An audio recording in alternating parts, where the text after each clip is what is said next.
समझो मेरी बात को। लिंक्स बहुत खतरनाक है ना, आपके दोगलापन आता है, आपको बहुत बढ़िया तरीके से दोगलापन आता है। आप बच्चों के बीच में बैठ करके वहां पर पूरी सब्जी नहीं खा सकते, आप बच्चों के बीच बैठ कर नारा नहीं लगा सकते। आपको डर होता है कि अगर ये चीज हम दिखा दिए तो पुलिस तो बोलेगी तुम नारा लगा रहे थे, अब आके इनको पिटवा रहे हो। ये बात बहुत बेहतर तरीके से आप जानते हैं। आपने बात की यहां पर कि कौन उन बच्चों का यहां पर जो है मसीहा था, कौन उसे पूछा। एक बार भी जाकर के किसी ने ये देखा कि शादीपुर मेट्रो स्टेशन पर जो बच्चे अरेस्ट हुए हैं उनको कौन छुड़ाया? मैंने बात की डीसीपी से, मैंने बात की। आप कहते हैं आनंद पर्वत पे 50 लोग थे, मैंने फोन किया तो लोग छूटे हैं। आपने ये कहा कि हॉस्पिटल का इलाज हमने करवाया, आपने ये कहा कि बच्चों की रहने की व्यवस्था हमने करवाई। अब बेपागल आदमी, 2 नंबर इंसान कितना झूठ बोलेगा यूट्यूब पर आकर के, कितना झूठ बोलेगा? सीमा रख अपनी बोलने की। यहां पर शादीपुर मेट्रो स्टेशन पे ये वो सारे के सारे शिक्षक थे जिन्होंने सारे के सारे बच्चों को वहां से निकाला। सही से देखिए, यहां पर मैडम है, ये वीके सर है, यहां पर आप देख सकते हैं नवीन सर है, ये आपके आरडब्ल्यू के सारे शिक्षक हैं, यहां पर विवेक सर है। इन लोगों ने मिलकर के वहां पर सारे के सारे लगे रहे, पुलिस प्रशासन से बात की और उनको भी ये बात समझ में आ रही थी कि ये जो लोग आंदोलन कर रहे हैं ये कहीं ना कहीं हमारे बच्चों के लिए कर रहे हैं। जिसने डिटेन भी किया था वो ये कह रहा था, सर हमें पता तो है सिस्टम में कभी क्या है, मेरा खुद का बेटा तैयारी कर रहा है, मेरा खुद का भाई तैयारी कर रहा है, और आप लोग आवाज नहीं उठा रहे, बस साला सरकार को ये बात समझ में नहीं आ रही है।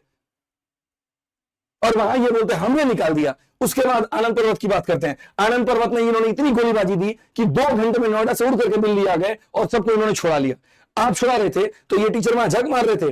पटना के एसके झा सर थे, यहां पर आप देखिए सही से प्रशांत सर है, और सारे बच्चों को लेकर के ये आनंद पर्वत थाने से निकल कर रहे हैं। और उस समय तक किसी के ऊपर में कोई एफआईआर नहीं हुआ था, कोई एफआईआर नहीं हुआ था। एक भी स्टूडेंट में उस समय तक कोई एफआईआर नहीं हुआ था, कोई कंप्लेन नहीं थी, कोई रिटन कंप्लेन नहीं हुई थी। अब फालतू में आकर के यूट्यूब पर बरगलाना, सारी बातें करना। मैं आपको अभी भी सुनाता हूं इन सभी बच्चों की यहाँ पर छोड़ दिया है, इसके लिए बहुत बहुत धन्यवाद है। और हम सभी लोग शांतिपूर्वक यहाँ से निकल। एक झूठ इस इंसान का पर्दाफाश करूंगा। और ये रात के 12 बज रहे हैं, 12:40 हो रहे हैं। तीसरा, उसके बाद उन्होंने कहा उन बच्चों का यहाँ पर क्या होगा जो हॉस्पिटल में थे, जिनके पैर टूट गए, आपने बुला के पैर टूटवा दिए। ए भाई सुनना, प्रोटेस्ट होता है ना भाई तो लाठी चलती है, और लाठी चलती है तो लोग खाने के लिए तैयार होते हैं, तभी वहां पर वो धरने में बैठे होते हैं, तभी वहां बैठे होते हैं। और इतनी हिम्मत होती है, और कुछ को चोटें आती हैं, शौक नहीं है यहाँ पर किसी को चोट खाने का, और ये बोलते तो खुद से शॉट फाड़ लिया। कभी बैठो हमारे साथ, फालतू की बात किया था। इस एलएनजेपी हॉस्पिटल में देखने भी नहीं गए आप, पता भी नहीं उसका नाम क्या जो भर्ती हुआ है, कौन इलाज करा रहा है, कौन नहीं करा रहा है। ये देखिए प्रशांत सर है यहाँ पे, क्यों? क्योंकि मैं यहाँ पर थाने में डिटेन था, तो यहाँ पर ये व्यक्ति दोनों जगह पर जाकर के मैनेज किया इन्होंने, और यहाँ पर बाकी सारे शिक्षकों ने मैनेज किया सही तरीके से। देखो, और ये फर्जी आदमी यूट्यूब पर आकर के दोगलापन दिखाता है और बोलता है सब मैंने किया है, फालतू का मसीहा बनने का कोशिश कर रहा है। पिटवाने का काम इस इंसान ने किया, बचाने का काम इन शिक्षकों ने किया है। रात में ही मैंने कहा था सबर कर लो, वीडियो लेकर के आऊंगा, सुबह सबर हुआ ही नहीं, 1% सबर नहीं हुआ। आप देखो यहाँ पे क्या हालत हुई है। और कौन पिटवाया इसको? डीसीपी के साथ मिलकर, एसीपी के साथ मिलकर कौन पिटवाया? यू पे ड्रामा करते हो फालतू का आकर के, एक एक चीज की बात। उसके बाद ये कह रहे बच्चों की व्यवस्था नहीं हुई, आपने 1% भी नहीं सोचा जो बाहर से आए तो उनका क्या होगा। इसी बच्चों की व्यवस्था के लिए पुलिस से लड़ रहे थे, इसी बच्चों की व्यवस्था के लिए कह रहे थे कि 5 मिनट के बाद का परमिशन नहीं है तो उसको एक्सटेंड करिए।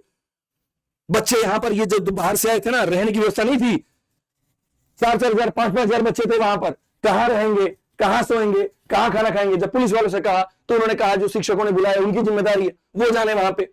कोई गुरुद्वारा नहीं मिल रहा था जहां पर उनको रोका जाए, वो कहते पहाड़ में जाकर के रुक दो, कहीं होटल में जाकर के रुक दो, ऐसे कैसे छोड़ दें हम बच्चों को वहां पे।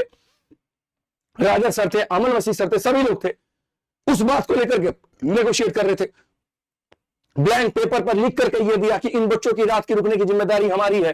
पुलिस ने ये कहा बड़े बड़े मच्छर हैं, सांप है, काट लेंगे, क्या होगा? हमने कहा हम जिम्मेदारी लेते हैं इस बात की, किसी बच्चे के साथ में कोई हताहत नहीं होगा।